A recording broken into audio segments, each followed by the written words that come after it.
Ini bertanya, kalau tidak salah pemahaman saya, ketika dia menghibahkan kepada anaknya, kan biasanya kan ada namanya uang apa pendidikan, Pak ya, tabungan pendidikan, asuransi pendidikan. Taruhlah banyak itu, ada sebagian jamaah juga bertanya seperti itu. Ini uang ini khusus untuk pendidikan anaknya, udah dihibahkan sama anaknya, memang masuk rekening anaknya. Tiba-tiba ada keperluan mendadak, ini kan belum dipakai, diambil dulu, kemudian dipakai, boleh enggak? Seperti itu Pak ya, kira-kira ya pertanyaannya, hampir mirip. Gimana Pak? Ya anak, ya tanah, oh ya,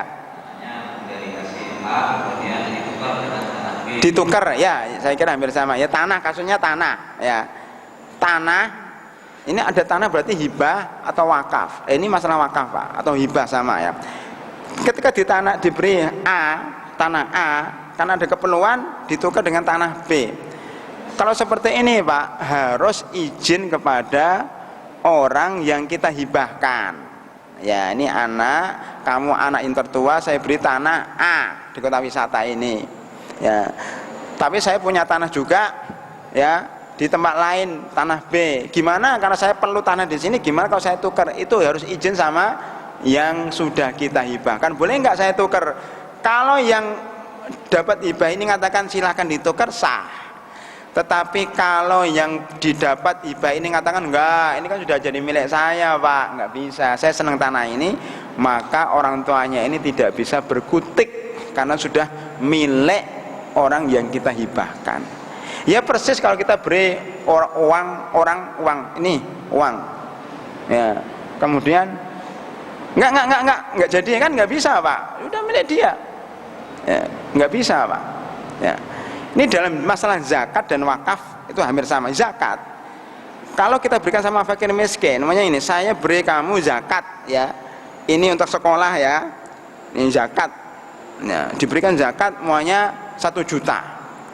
Tiba-tiba yang diberi zakat ini enggak dipakai untuk SPP, tapi justru malah untuk jajan. Boleh enggak kita menarik lagi? Enggak bisa, karena zakat untuk fakir miskin itu menjadi milik fakir miskin.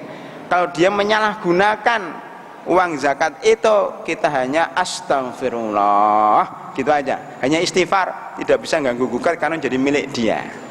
Berbeda kalau kita memberikan kepada fisabilillah, ya fisabilillah itu para mujahid atau lembaga dakwah dan sebagainya yang mengirim dai-dai di pedalaman. Ketika uang ini dipakai untuk dakwah di pedalaman, untuk berjihad fisabilillah, ternyata diselewengkan, maka berhak kita tarik pakai fi.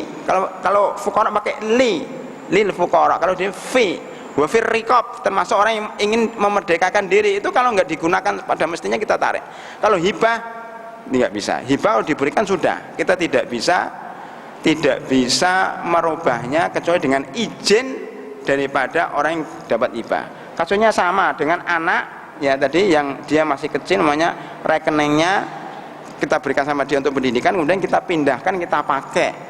Kalau kita pakai, kalau anaknya masih kecil, kita nggak perlu izin sama anaknya, tetapi statusnya kita minjem, nanti harus dikembalikan kepada rekening anaknya lagi kalau ada keperluan mendadak. Mudah-mudahan jelas Pak ya. Ya. Ada yang lain? Nah.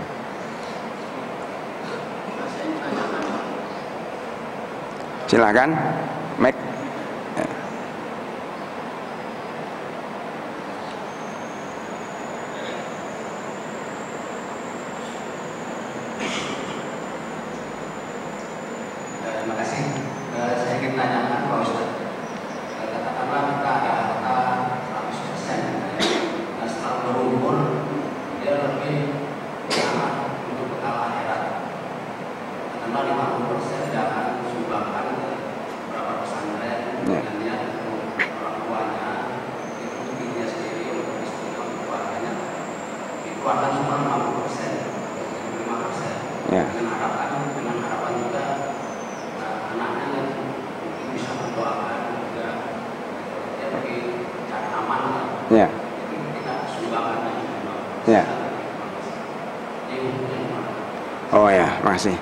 Jadi punya uang 100%, yang 50%-nya disumbangkan ke pesantren-pesantren dengan niat supaya orang tuanya dapat berkah, anaknya dapat berkah, dan mendoakan kita, begitu Pak pertanyaannya.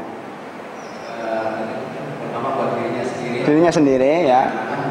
Bagaimana tetap juga bertanggung jawab masing-masing. Ya. Nah dia lebih mengarah ke sana. Ya. Sendiri juga. Nah anak tentu kita mencari apa?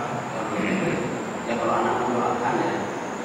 Nah kalau misalnya tidak kita memiliki anak tidak kurang. Ya. Ya. Ya. Ya. Ya, baik Pak. Itu boleh Pak. Kalau kita punya harta, itu harta kita, 50%, 40% kita serahkan, kita sedekahkan, boleh Pak, selama kita sudah memberikan nafkah sama istri, sama anak. Jadi 100% ini harus sisa daripada nafkah Pak. Jadi ini sudah dinafkahkan istri, anak, kewajiban kita sudah kita kerjakan semuanya, tinggal sisanya 100% uang tabungan lah ya, sebaiknya begitu. 50%-nya kita berikan sama pesantren, kita wakafkan, itu sah dan pahalanya sangat besar. 100% pun boleh ya, kita berikan selama kita masih punya cadangan ya, masih punya cadangan. Kalau 100% kita berikan semuanya, kita nggak punya cadangan, ya nggak boleh juga Pak. Nah, kita nanti mengemis dong ya. Makanya kalau 40% itu sangat bagus sekali ya. Insya Allah itu akan berkah untuk orang tua kita, untuk anak kita, dan untuk keluarga kita. Memang seharusnya begitu ya. Kita wakafkan 40% untuk tabungan akhirat ya. Insya Allah boleh dan sah serta berpahala. Silahkan yang lain. Oh ya silahkan. Ya silahkan.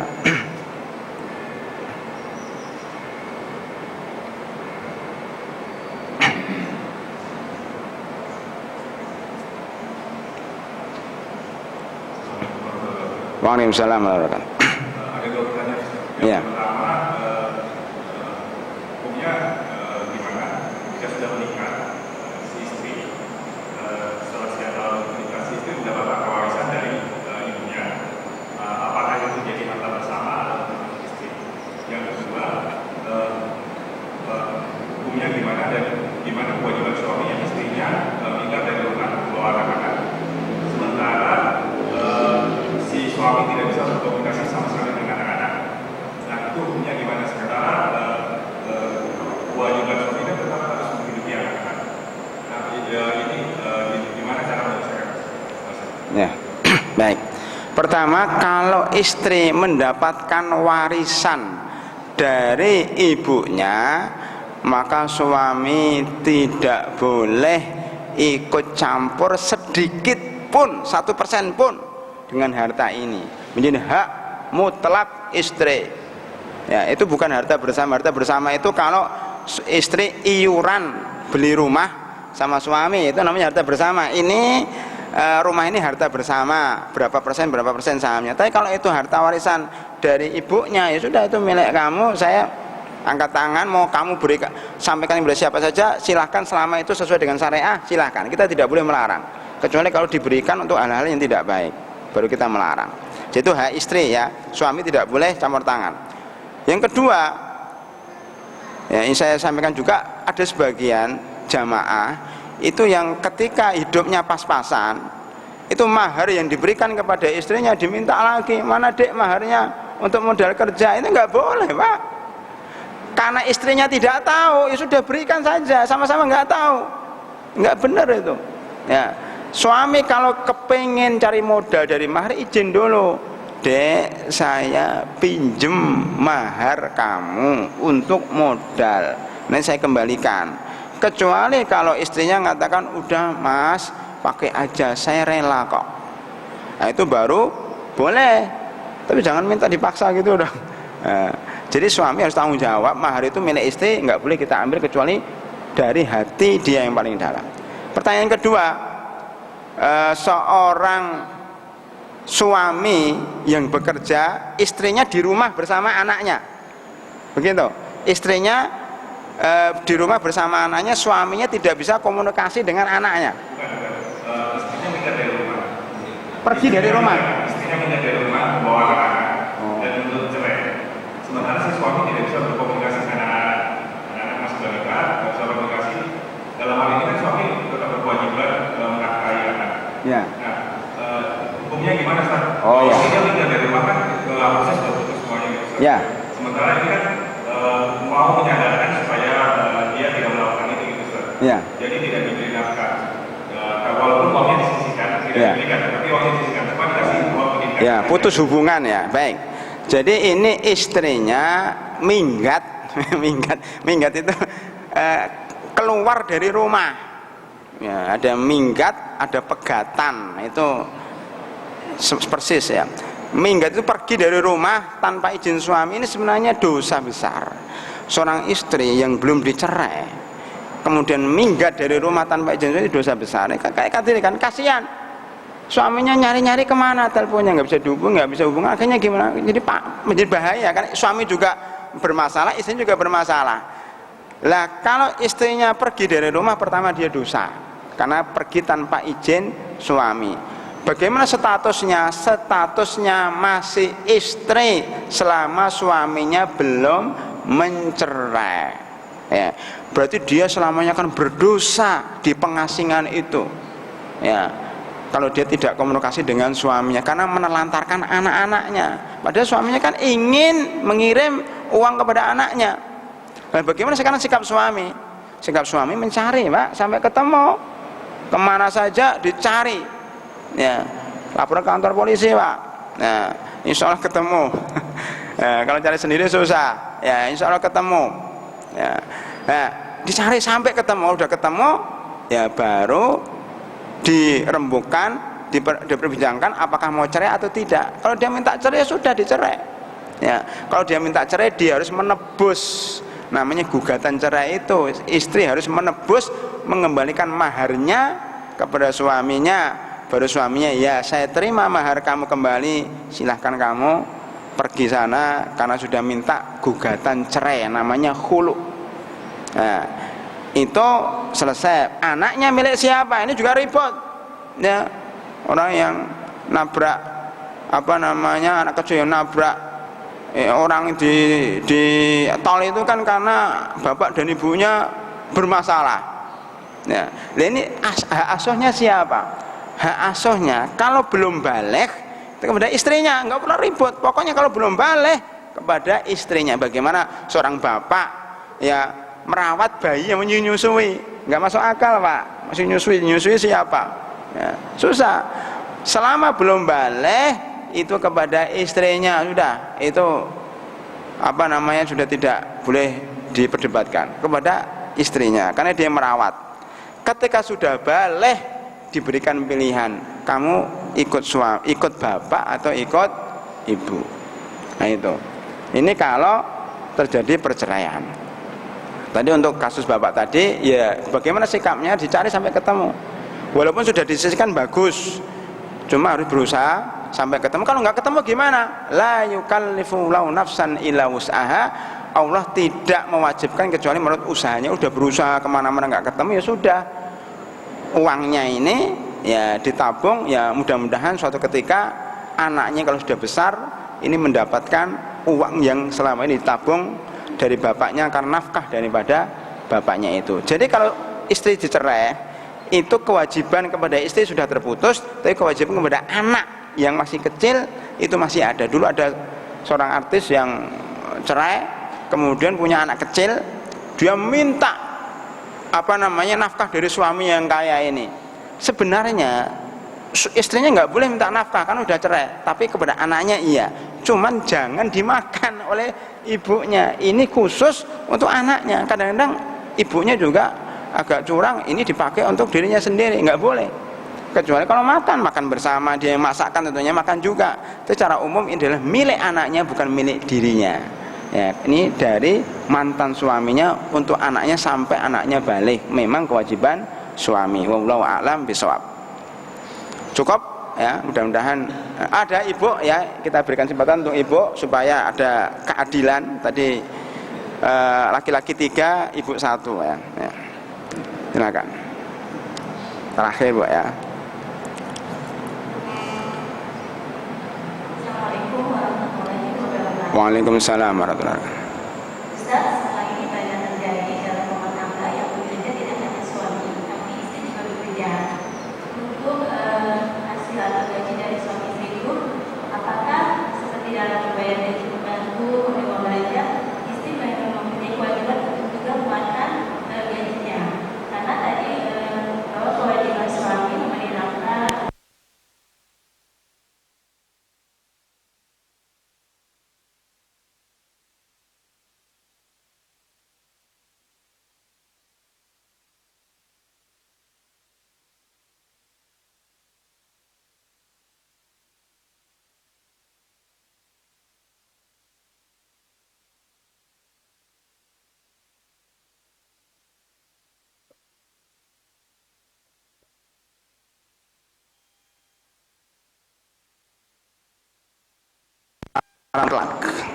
Tidak ada kewajiban memberikan nafkah sama anak.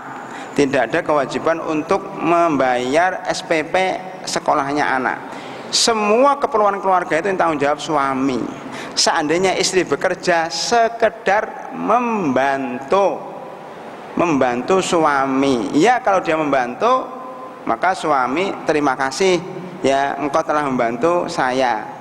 Tetapi kalau istrinya umpamanya ini, istri yang keras umpamanya ini ya, saya enggak, ini hasil kerja saya, ini hasil jerih payah saya enggak ada kewajiban memberikan nafkah. Itu hak dia, tidak berdosa dia Pak, cuma enggak etis gitu aja.